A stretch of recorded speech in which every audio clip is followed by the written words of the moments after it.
성도 여러분, 하나님께서 일상에서의 즐거운 거리들을 우리에게 주셨다라고 하는 거, 그거를 잘 붙들고 늘 감사하며 살아가면 그 사탄의 전략, 즉 그 있지도 않은 어떤 염려라든지 걱정이라든지 동시에 허영 이런 것들, 야망 이런 것들의 늪에 빠지지 않을 수 있다라고 하는 거 우리들이 지난 시간에 살펴보았습니다. 그러면서 스크루테이프가 조카 워무드에게 이렇게 말합니다. 이제 이 재난의 수습 대책을 모색하는 일이 남았구나. 어떻게 하면 이제 이 상황을 해결할 수 있을까? 가장 중요한 건 환자가 어떤 것도 행동으로 옮기지 못하게 막는 것이다. 지금 회개를 했고 은혜를 받았고 그래서 그의 마음이 촉촉해졌고 그럼 이제 우리한테 굉장히 불리한 일이 벌어진 것인데 마지막 그 하나만은 못하게 하라. 그게 뭐냐? 구체적으로 삶 속에서 실천하는 거예요. 받은 은혜를 가지고 삶 속에서 실천하는 거. 그것만큼은 못하게 하라.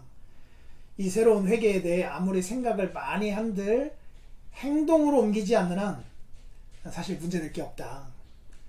그 하찮은 짐승이, 그 교인이 자기 머릿속에만 뒹굴게 하라. 아, 내가 이런 은혜를 받았지. 내가 이런 회개를 했지. 자기 머릿속에서만 뒹굴게 하래요. 글재주가 눈꽃만큼이라도 있거든. 이 경험에 대하여 글을 쓰게 하라. 책을 쓰게 하라. 글쓰기는 원수가 영혼에 심은 씨앗을 말려 죽이는데 종종 탁월한 효과를 내니까 그 글쓰기가 그 원수가 즉 하나님이 영혼에 심은 씨앗이라는 게 있는데 그 씨앗을 말려 죽이는데 효과가 있대요. 왜냐하면 글만 쓰면서 글 쓰면은 그것 속에서 자기의 어떤 대단함, 뛰어남, 나의 회심의 그 놀라움 이런 것들을 쓰게 될 거 아니에요. 그걸 쓰긴 쓰는데 그거를 행동으로 옮기지는 않게 된단 말이에요. 글을 쓰느라 행동으로 안 옮기게 될 수도 있다라는 거예요. 여하튼 행동으로 옮기는 것만 아니라면 무슨 짓이라도 하게 두어라. 상상과 감정이 아무리 경건해도 의지와 연결되지 않는 한 우리한테 해로울 게 별로 없다. 어떤 인간이 말했듯이 적극적인 습관은 반복할수록 강화되지만 수동적인 습관은 그러니까 실천을 하지 아니하는 어떤 습관은 반복할수록 약화되는 법이거든. 느끼기만 하고 행동하지 않는 경우가 많아질수록 이렇게 이런저런 은혜를 받아요.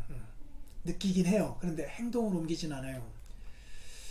아, 정말 기도해야 되겠다라고 하는 그 생각이 들어요. 기도하진 않아요. 이제는 말을 조심해야 되겠다라고 하는 생각이 들어요. 하나님께 죄송하다고 회개도 했어요. 그런데 실제적으로 말을 조심하진 않아요. 그러면 느끼기만 하고 행동하지 않는 경우가 많아질수록 점점 더 행동할 수 없게 되다가 마지막에는요, 뭘까요? 느끼기만 하고 행동하지 않을 때에는 점점 더 행동할 수 없게 되다가 마지막에는 느낄 수도 없게 된대요. 느끼는 은혜도 사라진대요. 그래서 주께서 주신 은혜가 있을 때 그 은혜를 가슴속에 새기면서 즉각적으로 실천하래요. 미안한 사람이 있으면 미안하다 말하래요. 기도해야 되겠다라고 주께서 가르쳐 주셨으면 기도하래요. 성경을 읽어야 되겠다라고 가르쳐 주셨으면 성경을 읽으래요. 안 그러면 성경도 못 읽고 기도도 못 하고 그러나 나는 이런 깨달음이 있었다라고 하는 것이 있었는데 나중에 가다 보면 그 깨달음도 사라진대요. 그게 법칙이래요. 이거를 사탄은 너무나 잘 알고 있어요. 그래서 아무리 많은 은혜를 받았다 하더라도 행동으로 옮기지 않는 한 그러면 우리에게 해로울 게 없다. 이거는 우리에게 유리한 거다라고 판단하고서 그냥 내버려둔대요.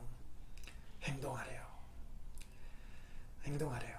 그래서 사탄의 전략에 휘말리지 말고 오늘도 주께서 우리에게 명백히 주신 것 깨달음이 있으면 그거 붙들고 실제 행동하자고요.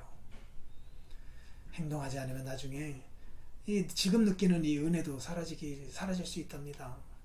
저녁 기도회 때 뵙겠습니다.